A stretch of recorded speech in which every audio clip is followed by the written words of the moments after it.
Mengapa banyak mu'alaf menangis saat mengucap dua kalimat syahadat? Banyak mu'alaf menggambarkan momen pengucapan dua kalimat syahadat sebagai momen paling mengharukan hingga meneteskan air mata. Pada tahun 2017, Pew Research Center memperkirakan 77% orang Amerika yang memeluk Islam sebelumnya beragama Kristen. Banyak dari mereka menangis selama atau setelah mengucapkan syahadat.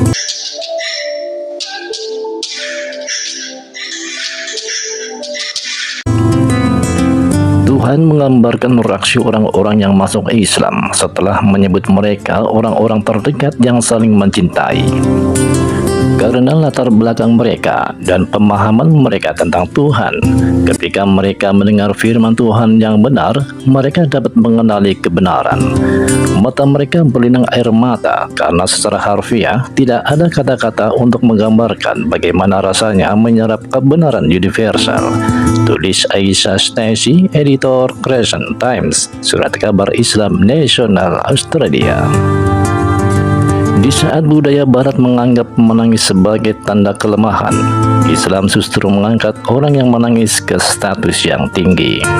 Terlebih jika tangisan itu disebabkan besarnya rasa cinta dan takut kepada Allah Subhanahu wa Ta'ala, ujar Stacy. Cendekiawan Islam ternama Ibnu Al-Qayyim mengajarkan kepada murid-muridnya bahwa ada beberapa jenis tangisan, termasuk menangis karena gembira dan bahagia. Tangisan bahagia inilah yang banyak dialami oleh para mu'alaf.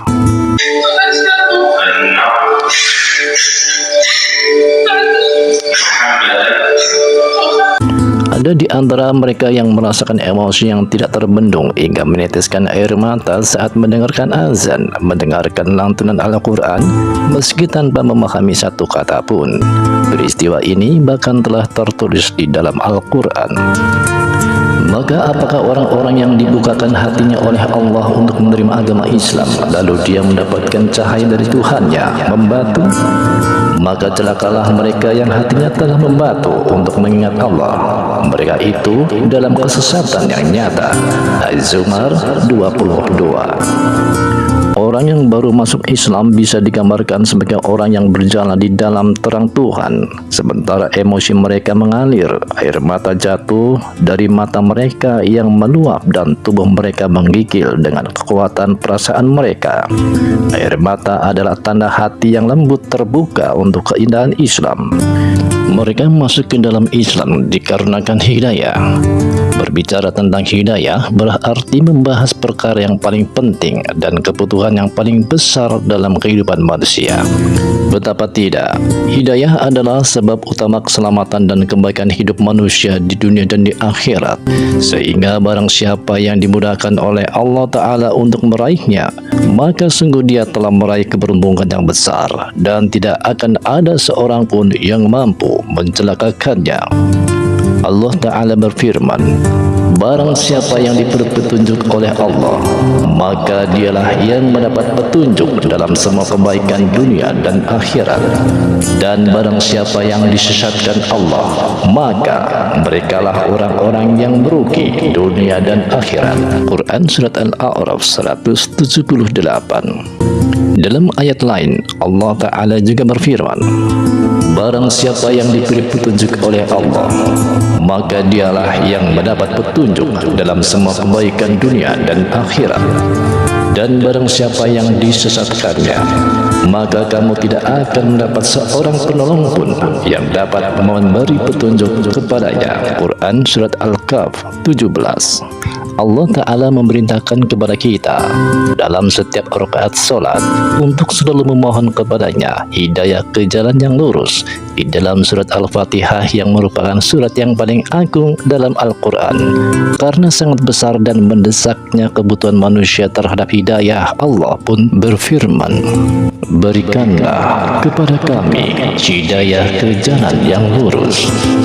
Syekhul Islam Ibnu Taimiyah berkata, seorang hamba senantiasa kebutuhannya sangat mendesak terhadap kandungan doa di dalam ayat ini, karena sesungguhnya tidak ada keselamatan dari siksa neraka dan pencapaian kebahagiaan yang abadi di surga kecuali dengan hidayah dari Allah Ta'ala ini. Lebih lanjut, Imam Ibnul Qayyim memaparkan hal ini dengan lebih terperinci.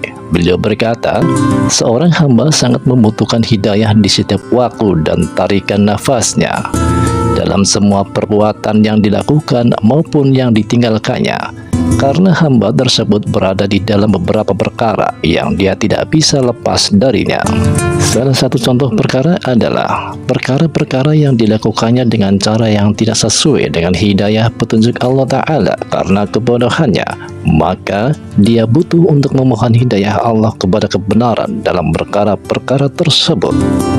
Oleh karena itu, Imam Ibnu Katsir ketika menjawab pertanyaan sehubungan dengan makna ayat di atas, bagaimana mungkin seorang mukmin selalu meminta hidayah di setiap waktu, baik di dalam sholat maupun di luar sholat, padahal dia telah mendapatkan hidayah? Apakah ini termasuk meminta sesuatu yang telah ada pada dirinya atau tidak demikian? Imam Ibnu Katsir berkata, jawabannya tidak demikian. Kalaulah bukan karena kebutuhan seorang mukmin di siang dan malam untuk memohon hidayah, maka Allah tidak akan memerintahkan hal itu kepadanya.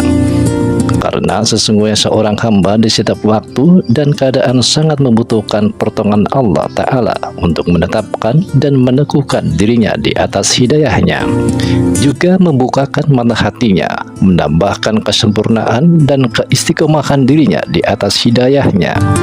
Sungguh, seorang hamba tidak memiliki kemampuan memberi kebaikan atau keburukan bagi dirinya sendiri kecuali dengan kehendaknya. Maka Allah Ta'ala membimbingnya untuk selalu memohon kepadanya di setiap waktu untuk menganugerahkan kepadanya pertolongan, keteguhan, dan taufiknya.